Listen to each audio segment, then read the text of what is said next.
विद्यार्थियों, विशेष रूप से मेडिकल और you can say NEET aspirants के लिए ये अगला वीडियो है।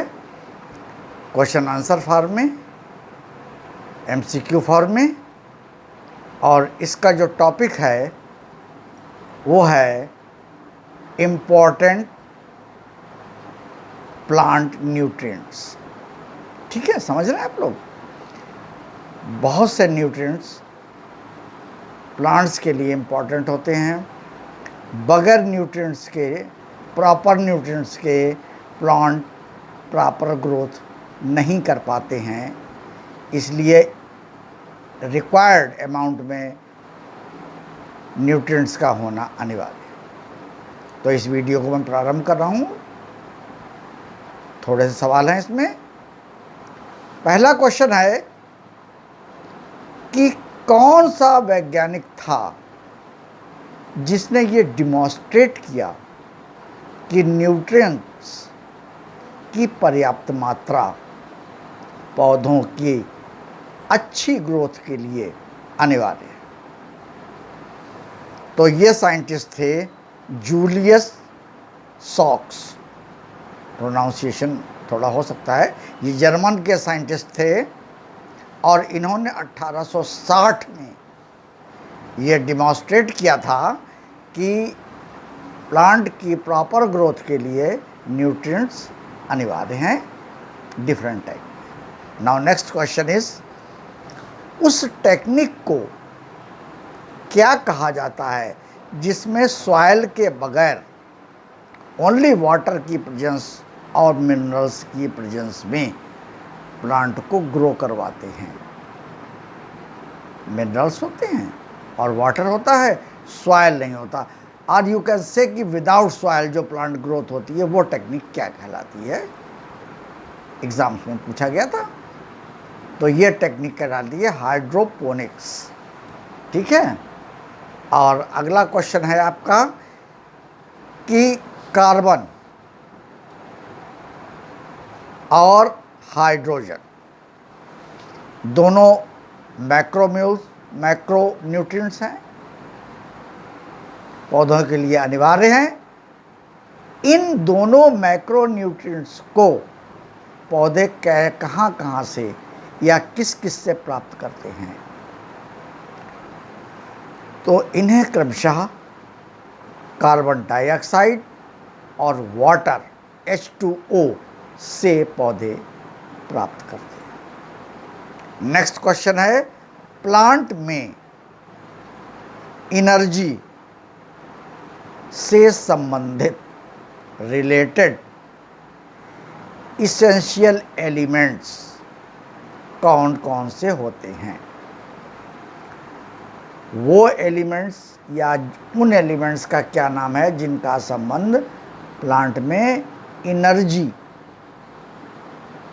के लिए होता है? एनर्जी का या तो वो बाइंडिंग फॉर्म बनाते हैं या रिटर्न रहती है किसी के लिए, या एनर्जी साइकिल के लिए। ठीक है।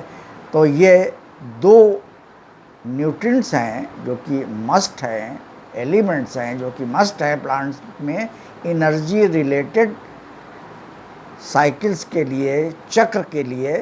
वो हैं आपके मैग्नीशियम और फास्फोरस। अगला क्वेश्चन है आपका कि पौधों में प्रोटीन सिंथेसिस प्रोसेस के दौरान होने वाले एनायन और कैटायन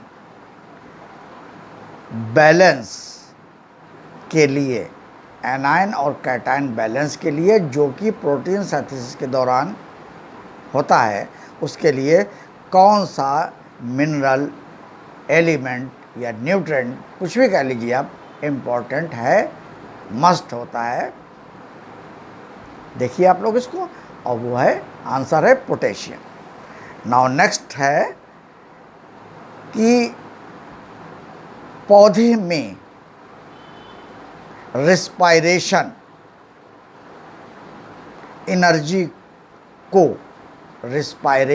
एनर्जी को एक्टिवेट करने के लिए किस मिनरल की आवश्यकता होती है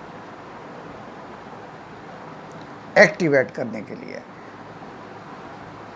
तो वो है मैग्नीशियम। ठीक है। नेक्स्ट है, किस प्रकार के न्यूट्रिएंट्स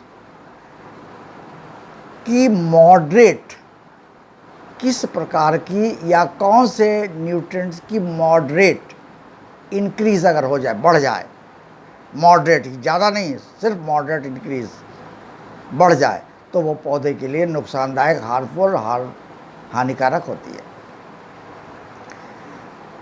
तो ये हैं आपके माइक्रो न्यूट्रिएंट्स की अगर मात्रा रिक्वायर्ड मात्रा से ज़्यादा, मॉडरेट फॉर्म में, मॉडरेट बैलेंस में अगर जरा भी बढ़ जाती है तो ये हानिकारक होते हैं, टॉक्सिक इफेक्ट दिखाते हैं। ये लिख लीजिए, सवाल बहुत इंपॉर्टेंट है। नेक्स्ट क्वेश्चन है कि पौधे में शूट एपेक्स, तने की शूट एपेक्स में कैल्शियम ट्रांसलोकेशन, पौधे के शूट एपेक्स में कैल्शियम ट्रांसलोकेशन को कौन सा एलिमेंट इनहिबिट करता है? कैल्शियम ट्रांसलोकेशन को शूट में कि एपेक्स में, ठीक है, तो वो है मैग्नीशियम। मैग्नीशियम इसको इनहिबिट करता है। नाउ नेक्स्ट क्वेश्चन इज, पौधे में अमीनो एसिड के अमीनो ग्रुप का, फिजियोलॉजी के दौरान अमीनो एसिड के अमीनो ग्रुप का कीटो एसिड्स के कीटो ग्रुप पर, कीटो एसिड्स के कीटो ग्रुप पर ट्रांसफर होना क्या कहलाता है? यानी कि अमीनो एसिड का अमीनो ग्रुप का कीटो एसिड्स के कीटो ग्रुप पर ट्रांसफर होना क्या कहलाता है? तो ये कहलाता है ट्रांस एमिनेशन।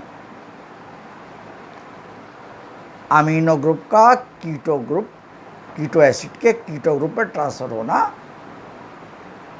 क्या कहलाता है?